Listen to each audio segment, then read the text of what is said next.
Shalom, selamat pagi para sahabat, Bapak Ibu yang dikasihi Tuhan. Salam sejahtera bagi kita semua. Hari ini kita bersyukur atas rahmat Tuhan yang memberikan kita kesempatan untuk merenungkan firman Tuhan, berdoa secara bersama-sama. Dan saya penuh harap di hadapan Tuhan, kiranya Bapak Ibu semuanya dalam keadaan perlindungan Tuhan. Saudara-saudariku, kesempatan pagi hari ini saya mengajak Ibu Bapak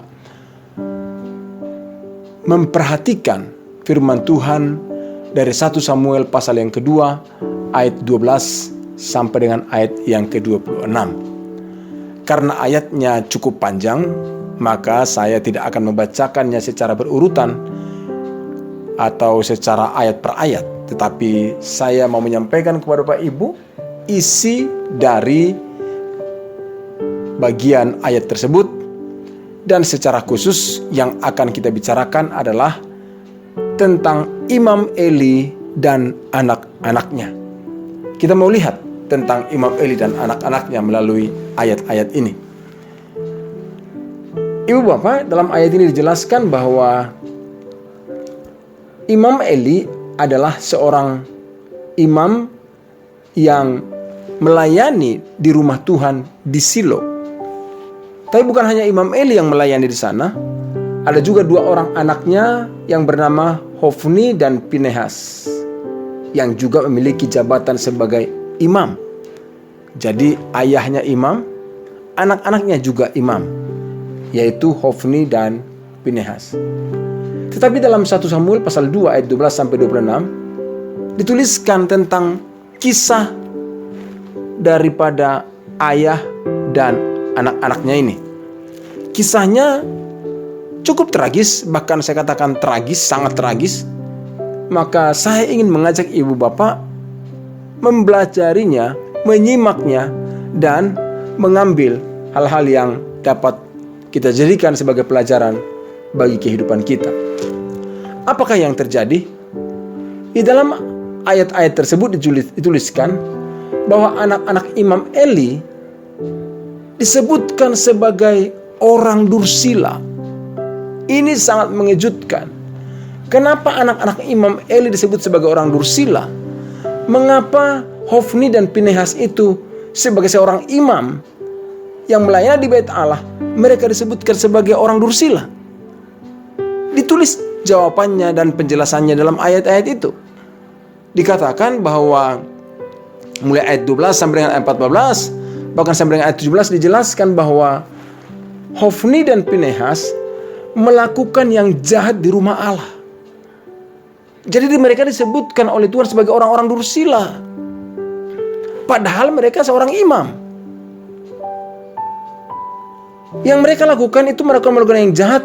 Bentuk konkretnya adalah mereka menggunakan kedudukan, posisi mereka untuk memuaskan keserakahan mereka. Mereka bisa datang dan setiap kali orang mempersembahkan korban sembelihan, sementara daging itu dimasak, datanglah mereka atau bujang imam itu membawa garpu bergigi 3 di tangannya, langsung diambil dari tempat pemasakan itu. Bahkan kadang-kadang belum dimasak, mereka ambil daging-daging yang berlemak, mereka ambil sendiri. Dan mereka memuaskan keserakahan mereka. Dan bukan hanya di sana, ternyata mereka juga melakukan kebejatan seksual mereka. Mereka sebagai imam tapi melakukan kebejatan seksual. Dikatakan dalam ayat 22, mereka tidur dengan perempuan-perempuan yang melayani depan pintu kamar pertemuan. Sangat-sangat fatal. Mereka bisa melakukan itu.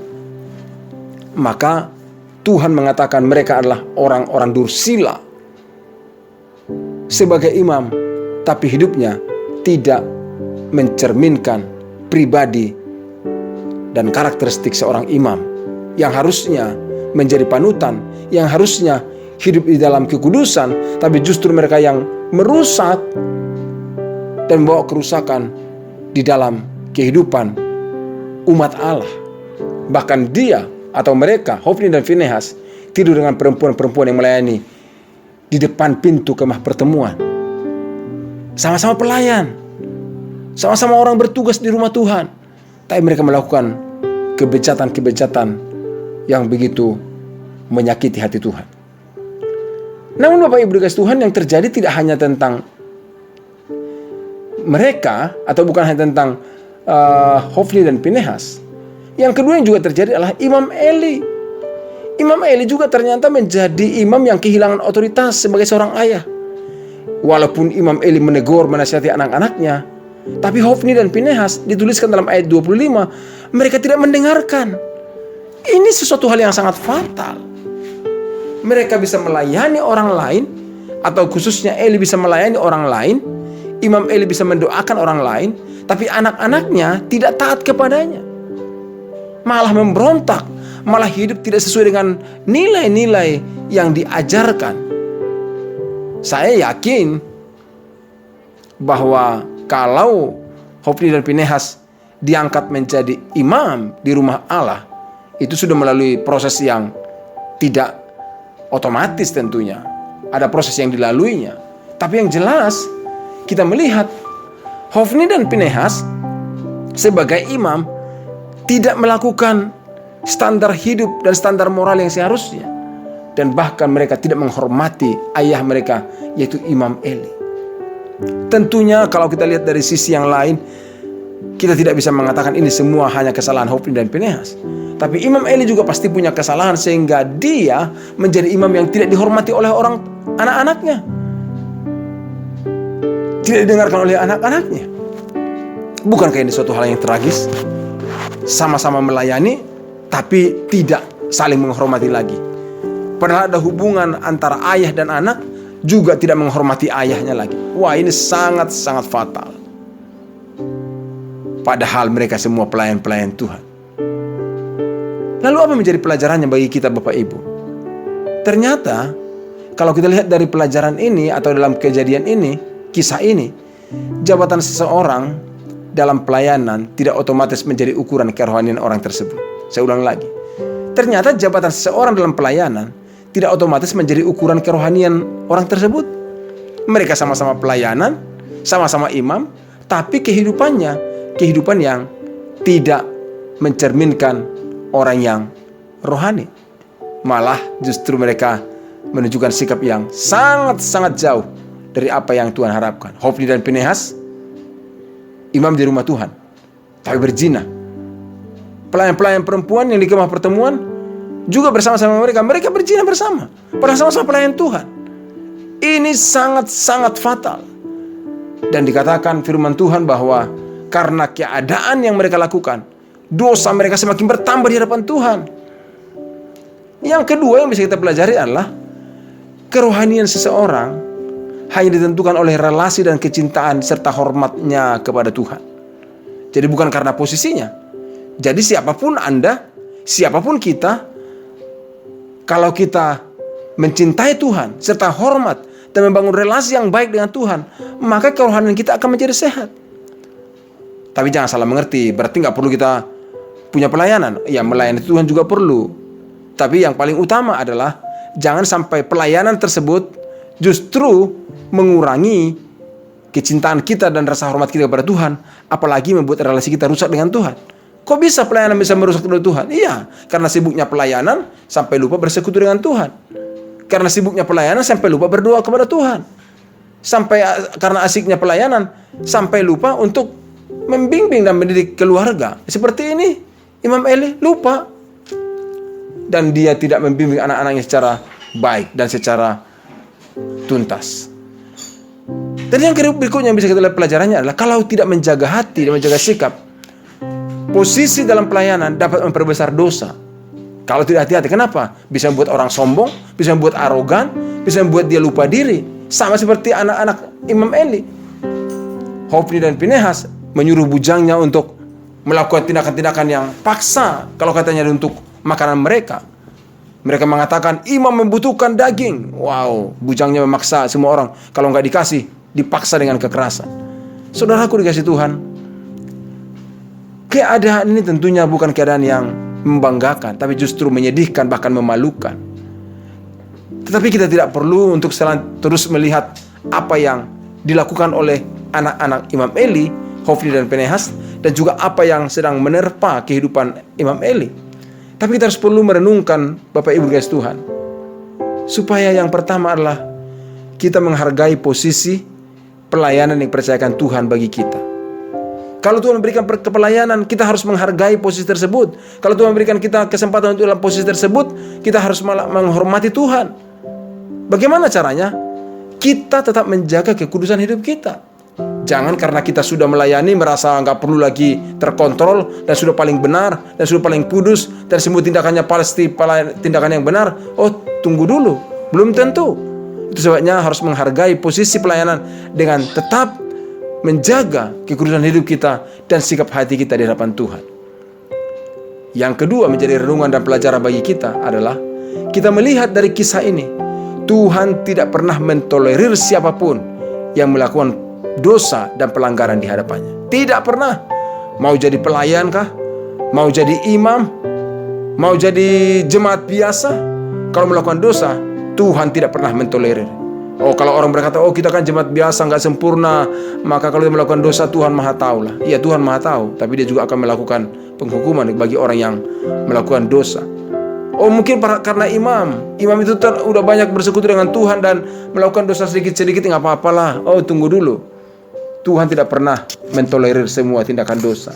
Seorang pelayan, perempuan-perempuan yang melayani juga, Tuhan juga tidak akan membiarkan mereka hidup di dalam keadaan tersebut atau membiarkan mereka tanpa mendapatkan konsekuensi dari dosa. Saya mengajak Bapak Ibu untuk mensyukuri kesempatan yang diberikan Tuhan bagi kita, khususnya untuk melayani. Kalau Tuhan berikan kesempatan untuk melayani, bersyukurlah. Dan pagi hari ini juga kita sama-sama bukan hanya untuk bersyukur, tapi jaga kehidupan kita dengan memohon pertolongan Tuhan agar hati kita semakin murni di hadapan Tuhan. Diberikan pelayanan, semakin lama pelayanan, semakin murni hati kita di hadapan Tuhan. Dikasih kesempatan apapun, semakin hati kita berkenan di hadapan Tuhan. Jangan justru semakin lihai dalam melakukan dosa, semakin licik dan semakin pintar menyembunyikan pelanggaran. Tidak, tapi harus semakin murni di hadapan Tuhan. Karena kalau tidak demikian, Tuhan akan murka dan menyatakan amarahnya kepada orang yang tetap hidup di dalam dosanya. Saudaraku dikasih Tuhan, pagi hari ini memasuki hari yang indah di mana Tuhan telah menyediakan berkat-berkatnya bagi kita hari ini. Saya mengajak Bapak Ibu berdoa bersama-sama. Mari kita berdoa. Tuhan, kami belajar pagi hari ini dari kisah hidup Imam Eli dan anak-anaknya Hofni dan Pinehas. Dicatat dalam firman Tuhan, dosa mereka bertambah besar. Padahal mereka para pelayan-pelayan Tuhan. Penyebabnya adalah karena mereka tidak menjaga hati di hadapan Tuhan Yesus. Kami juga manusia berdosa, manusia yang lemah, yang tidak luput dari kesalahan dan kegagalan. Oleh karena itu kami berdoa memohon pengampunan-Mu ya Tuhan. Ampuni dosa kami, ampuni pelanggaran kami, dan juga kami memohon kepadamu, mohon pertolongan, perlindungan-Mu bagi setiap kami. Supaya di dalam hari-hari yang kami lalui, di dalam segala kesempatan-kesempatan yang Tuhan percayakan kepada kami lalui, kami jalani dengan sikap hati yang tetap mengasihi Tuhan, hormat kepada Tuhan, dan melakukan segala sesuatunya untuk kemuliaan nama Tuhan. Terima kasih Bapa, kami ucap syukur, dan hari ini hamba berdoa menyerahkan seluruh sahabat-sahabat, Bapak Ibu, saudara-saudaraku yang mendengarkan renungan ini. Tuhan, nyatakan pengampunan-Mu bagi mereka dan nyatakan rahmat-Mu di dalam kehidupan mereka semuanya. Terima kasih Bapa. Di dalam Kristus Yesus kami berdoa dan kami ucap syukur.